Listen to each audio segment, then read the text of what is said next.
বড় দাদা হয়ে তুমি আমার সাথে বেইমানি করতে পারলে? তুমি যে আমার দাদা সেটা ভাবতেও আমার ঘৃণা করে। আমার উপরে এত কিসের রাগ? হ্যাঁ, সব সময় তুই কেন আমার সাথে এমন করিস? কেন তোমার সাথে এমন করি তুমি জানো না? নাকি জেনেও না জানবার ভান করো? সম্পত্তির ভাগ তুমি আমাকে কম দিয়েছো, এটা একদম ঠিক করনি। কি যা তা বলছিস? আমি সম্পত্তির ভাগ কম দিইনি। তোর যদি সন্দেহ হয় তাহলে গ্রামের লোকজন ডেকে আমার জমি জমা মাপতে পারিস। দুদিন পর পর লোকজন ডাকতে আমার ভালো লাগে না, আর লোকজন ডেকেও কোনো লাভ হবে না। তুই তুই ঠিকই বুদ্ধি করে তোর ভাগের জমি বেশি নিয়ে নিবি। আমি কোথায় বেশি জমি দিয়েছি তুই বলতে পারবি? সামনের পুকুরটা তুমি নিজের ভাগে নিয়েছো, ওই পুকুরের ভাগ আমাকে দিতে হবে। ওই পুকুরের ভাগ আমি তোকে দিতে পারবো না, কারণ বাবা মা আমার সাথে থাকে, তাই সামনের পুকুরটা আমার। আমার খরচও বেশি। বাড়ির পেছনে যে ছোট পুকুরটা আছে সেটা তোর ভাগে। আমি কিছুতেই মেনে নিতে পারবো না। সামনের পুকুরের ভাগ যদি তুমি আমাকে না দাও, আমি তোমাকে শেষ করে দেব। কি বলি তুই? আমাকে শেষ করে দিবি? আমার নিজের ভাই হয়ে কথা বলতে পারলি? হ্যাঁ, পারলাম। ঠিক আছে, আমিও তোকে সামনের পুকুরের ভাগ দেব না। দেখি তুই আমার কি করতে পারিস। দেবে না তো? দাঁড়াও, আমি তোমার ব্যবস্থা করছি। এই এই তুই এদিকে আসিস কেন? তোর কি মাথা খারাপ হয়ে গেছে নাকি? আমার মাথা একেবারে ঠিক আছে। ও, ও, ও, আট! আ, আ, আ, আমার সাথে এটা করতে পারলি? আ, আ, আ, আ। বয়সে এসে সব দেখতে হবে, কখনো ভাবতে পারিনি আজকালকার দুনিয়ায় সন্তান জন্ম দেওয়াটা যেন পাপ। এক ছেলে খুন হলো আর এক ছেলের হাতে। এই ঘটনা আগে কখনো ঘটেছে বলে মনে হয় না। আমার পেটেই মনে হয় এমন কুসন্তান জন্মগ্রহণ করেছিল। ছোট ছেলের কপালেও দুঃখ আছে। পালিয়ে পালিয়ে আর কতদিন থাকবে? পুলিশ একবার ধরতে পারলে সারা জীবনের জন্য জেল হয়ে যাবে, নয়তো ফাঁসি হবে। ওপরওয়ালা আমাদের এ কোন পরীক্ষায় ফেললো? এই সব দেখার চেয়ে মরে যাওয়া যে অনেক ভালো। বড় বৌমা চলে গেছে বাপের বাড়ি, আর কোনো দিন আসবে বলে মনে হয় না। আমাদের হয়েছে যত জ্বালা। এবার থেকে কাজকর্ম না করলে হয়তো দুবেলা খাওয়াও জুটবে না। সে তুমি ঠিকই বলেছ, কিন্তু এই বয়সে কাজ পাবো বলে মনে হয় না। আর যাই হোক, বড় ছেলে আমাদের খাওয়া পড়াটা দিত। দরকার হলে আমি এই বয়সে লোকের বাড়ি কাজ করব। না না না, তোমাকে লোকের বাড়ি কাজ করতে হবে না। আমি একটা ব্যবস্থা করব, নিশ্চয়ই কোনো না কোনো কাজ পাবো। আমার কিছু ভালো লাগছে না।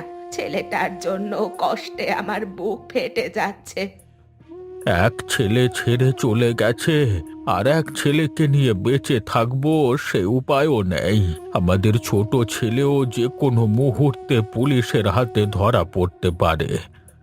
ছোট বৌমার সাথে বসে যে একটু কথা বলবো, কিন্তু সে তো আমাদের সাথে ভালো ব্যবহার করে না। এমন করে মনে হয় সুযোগ পেলেই খুন করে দিবে। শোনো শোনো, আমি একটু বাইরে যাব, দেখি কোনো কাজ পাওয়া যায় কিনা। কিছু তো মুখে দিয়ে যাও। এসে খাবো গো, এখন কিছু খেতে ইচ্ছে করছে না। ঠিক আছে।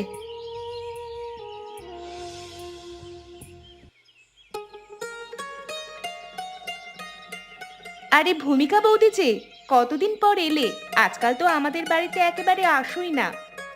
কি করে আর আসবো? তোদের বাড়ি যে সব সময় ঝামেলা লেগেই আছে। কিছুদিন আগে তোর ভাসুর খুন হলো, তাও আবার তোর নিজের স্বামীর হাতে। তা তোর স্বামী কোথায়? আমার স্বামী কোথায় জানি না, যেখানে থাকে থাকুক। বাড়ি আসলেই তো পুলিশে ধরে নিয়ে যাবে। যাই বলিস না কেন, নিজের দাদাকে খুন করা কিন্তু ঠিক হয়নি। বেশ কাজ করেছে। জমির ভাগ কম দিলে কেউ ছেড়ে দেবে নাকি? এমনটা যদি তোমাদের সঙ্গে হতো। এমনটা হওয়ার কোনো সুযোগও নেই, কারণ আমার স্বামীর কোনো ভাই বোন নেই। স্বামীর ভাই বোন না থাকাটা যে কতটা শান্তির তা তোকে বলে বোঝাতে পারবো না। তুমি তো আছো মহা সুখে, তোমার মতো সুখ খুব কম মানুষেরই হয়। তা যা বলেছিস। তার স্বামীর খুনের দায়ে পালিয়ে বেড়াচ্ছে, আর তুই এইদিকে খাসির মাংস রান্না করছিস। তোর স্বামীর জন্য একটু খারাপ লাগছে না? স্বামী পালিয়ে বেড়াচ্ছে বলে আমি কি নাওয়া খাওয়া ছেড়ে দেব নাকি? আজ সকালে মোড়ের মাথা থেকে কিনে নিয়ে এসেছি। শুনলাম তো শ্বশুর শাশুড়ি নাকি না খেয়ে আছে, কাজও খুঁজছে। অবশ্য কাজ না করলে খাবে কি? যা ইচ্ছে করে করুক, ওদের কথা আমার শুনতে ইচ্ছে করে না। ওরা যদি ভালো মানুষ হতো তাহলে বড় ছেলেকে জমি জায়গা বেশি দিত না। সত্যি রে, এমন বাবা মা আমি জীবনে দেখিনি। আপন দুই ভাই, অথচ বাবা মার চোখে দুই রকম। আমার শ্বশুর শাশুড়িকে এই ভিটা থেকে বিদায় করে ছাড়বো। ওদের যদি বিদায় করতে না পেরেছি তবে আমার নামও নেহানা। তোদের সাথে যা করেছে এটাই ওদের জন্য প্রাপ্য। আচ্ছা রে, আমি এখন গেলাম, অনেক বেলা হয়ে গেছে। খাসির মাংস খেয়ে যাও, অনেক মজা করে রান্না করেছি। বাটিতে দে 2 টুকরো, খেয়ে দেখি কেমন রান্না করেছিস। আচ্ছা, দিচ্ছি।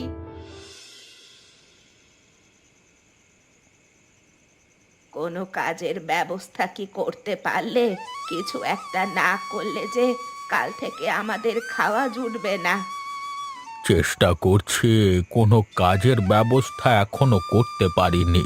মানুষের কাছে কাজ চাইলে বলে, এ বয়সে আপনি কাজ করতে পারবেন না। আমাদের কপালটাই খারাপ। শেষ বয়সে এসে আমাদের এত কষ্ট করতে হবে ভাবতেই পারিনি। সব কিছু হয়েছে আমার 2 কুসন্তানের জন্য। ওদের দোষ দিয়ে আর কি হবে? আমরাই ওদের মানুষ করতে পারিনি। ঠিক মতো মানুষ করতে পারলে আজকে এই দিনটা আমাদের দেখতে হতো না। ওইদিকে ছোট বৌমাও আমাদের পিছনে লেগে আছে। বলে কিনা বড় ছেলের ভাগের জমি লিখে দিতে। যদি লিখে দিই তাহলে আমাদের নাকি দুবেলা খেতে দিবে। ছোট বৌমা কোনো দিন আমাদের দেখবে না। ওকে আমরা হাড়ে হাড়ে চিনি। তুমি যদি কোনো কাজ না পাও, আমি না হয় অন্যের বাড়িতে কাজ করব। কাজ করে খাওয়ার মধ্যে কোনো লজ্জা নেই। এদিকে ছোট ছেলেরও কোনো খবর নেই। বেঁচে আছে নাকি মরে গেছে সেটাও জানি না। আমি তো ছোট ছেলেকে নিয়ে কোনো চিন্তা আর করি না। অমানুষ ছেলের কথা ভেবে আর কি হবে? তুমি ঠিকই বলেছ। তারপরও যে আমরা বাবা মা, তাই কষ্ট হয়। আচ্ছা, আমি একা একা ভাত খাচ্ছি, তুমিও খেয়ে নাও। দুজন মানুষ আলাদা আলাদা করে খাওয়ার কি দরকার? তুমি খাও, আমার খিদে নেই। আজকে রাতে আমি খাবো না। খিদে নেই নাকি হাঁড়িতে ভাত নেই? সেই কখন এক মুঠো খেয়েছো। খিদে নেই বললে তো আমি বিশ্বাস করব না। আমি সত্যি বলছি, আমার খিদে নেই। খিদে থাকলে তো অবশ্যই খেতাম। তুমি তাড়াতাড়ি খেয়ে নাও তো। আচ্ছা আচ্ছা, খাচ্ছি। তুমি সকাল সকাল? পুলিশ তোমাকে খুঁজছে। এই সময় বাড়িতে আসা তোমার একদম ঠিক হয়নি। নিজের বাড়িতে তো আমাকে আসতেই হবে। আর শোনো, পুলিশ আমাকে সহজে ধরতে পারবে না। খুব ভয় করে বুঝলে। যদি তুমি পুলিশের হাতে ধরা পড়ো তাহলে আমার কি হবে? আমি থাকতে তোমার কিচ্ছু হবে না। আরে তোমাকে একটা কথা বলি, এখন থেকে দক্ষিণের জঙ্গলের ভেতর তুমি আমার সাথে দেখা করতে যাবে। ওখানে গেলে আমার সাথে তোমার দেখা হবে। সে না হয় বুঝলাম, কিন্তু একা একা বাড়ি থাকতে আমার যে ভয় করে। ভয়ের কিছু নেই, কিছুদিন থাকো, তারপর আমি তোমাকে একেবারে নিয়ে যাব। কোথায় নিয়ে যাবে আমাকে? দক্ষিণের জঙ্গলের পাশে এলাকার সবচেয়ে ধনী ব্যক্তি রঘুনাথ বাবুর বাড়ি। ওই বাড়িতে রঘুনাথ আর ওনার মেয়ে ছাড়া কেউ থাকে না। আমি ও বাড়িতে এতদিন কাজের লোক হয়েছিলাম। ওরা আমাকে খুব বিশ্বাস করে। আমি যা বলি ওরা তাই শোনে। ওই বাড়িতে তুমি থাকো, আশেপাশের কেউ তোমাকে চিনলে তো বিপদ হয়ে যাবে। আমাকে কেউ চিনবে না। আমি তো ওখানে ছদ্মবেশ নিয়ে থাকি। আমি কৌশলে রঘুনাথ বাবু আর ওনার মেয়েকে পৃথিবী থেকে সরিয়ে দেব। তারপর ওই বাড়ির মালিক আমি আর তুমি, বুঝলে? তাহলে তো দারুণ হবে। আমরা রাজরানী হয়ে থাকবো। একবার ধনী হতে পারলে আমাদের আর কে পায় বলো তো? এদিকে তোমাকে একটা কাজ করতে হবে। তুমি আমার বাবা মাকে যেভাবেই হোক এই গ্রাম ছাড়া করে দেবে। ওনাদের যদি গ্রাম ছাড়া করতে পারো তাহলে দাদার জমি জমা সব আমাদের হয়ে যাবে। ওই দিকের কাজ আমি খুব ভালো করেই করতে পারবো, তুমি আমার উপর ভরসা রাখতে পারো। এবার আমাকে যেতে হবে। বেশিক্ষণ এখানে থাকাটা আমার জন্য নিরাপদ না। তোমাকে যা বললাম সেই মতো কাজ করো। ঠিক আছে, তোমার কথা মতো সব কাজ হবে। আমি গেলাম তাহলে, হ্যাঁ। আচ্ছা বাবা, দেখো মাছগুলো কি সুন্দর সাঁতার কাটছে।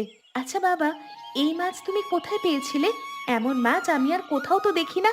এই মাছের ছোট মাথা আছে আর বড় লেজ। সে অনেক কাহিনী রে মা। তুই খুব ছোট ছিলিস তখন। তখন তোর মা তোকে নিয়ে হরিনগর আমার এক পিসির বাড়িতে গেছিল।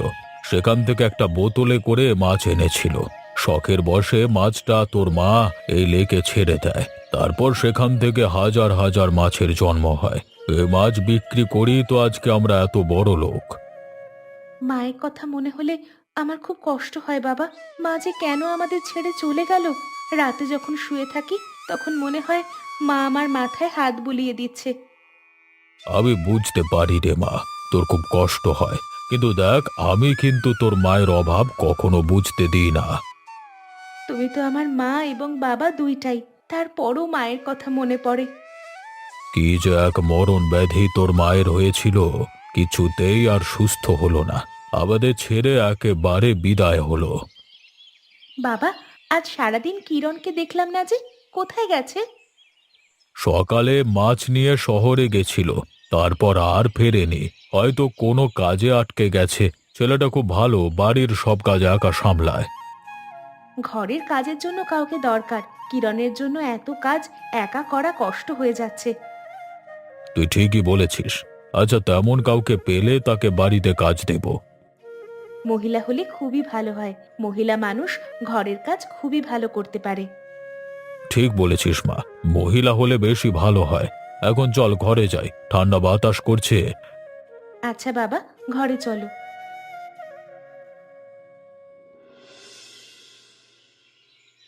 শেষে কিনা ছোট বৌমা তার বাবার বাড়ির লোকজন ডেকে নিয়ে এসে আমাদের বাড়ি থেকে বার করে দিল। আমি বলে দিলুম ওর কপালে অনেক দুঃখ আছে।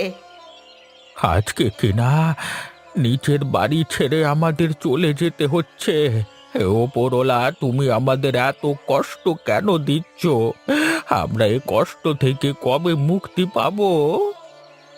এখানে বসে কান্নাকাটি করলে তো আমাদের দিন চলবে না। চলো চলো, হাঁটতে হাঁটতে কোথাও যাই, দেখি কোথাও কোনো কাজ পাওয়া যায় কিনা। আমার যে হাঁটবার কোনো শক্তি নেই, উঠে দাঁড়ালেই পড়ে যাব। এ গাছতলায় মনে হয় আমাদের মৃত্যু লেখা আছে। এমন কথা বলো না, আমাদের যে এখান থেকে যেতেই হবে।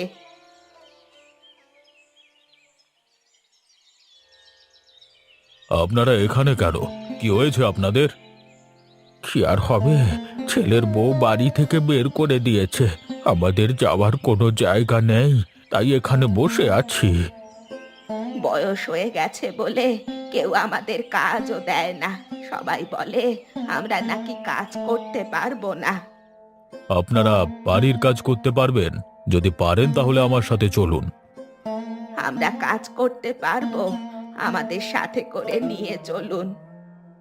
বাড়িতে আমার মেয়ে আর আমি থাকি, আর একজন লোক থাকে, সে মোটামুটি আমার বাড়ির সব কাজ দেখাশোনা করে। তবে আপনারা থাকলে ভালো হবে। আপনার বাড়িতে আমরা খুব ভালো কাজ করতে পারবো, আপনি একবার আমাদের সুযোগ দিয়ে দেখতে পারেন। ঠিক আছে, আমি আপনাদের সুযোগ দেব, কিন্তু আপনারা এখান থেকে হেঁটে যেতে পারবেন তো? হেঁটে যেতে কষ্ট হবে, তারপরও আমরা যাব। কষ্ট করে হেঁটে যেতে হবে না, আমি আপনাদের গাড়িতে করে নিয়ে যাবার ব্যবস্থা করছি। আপনার অনেক দয়া।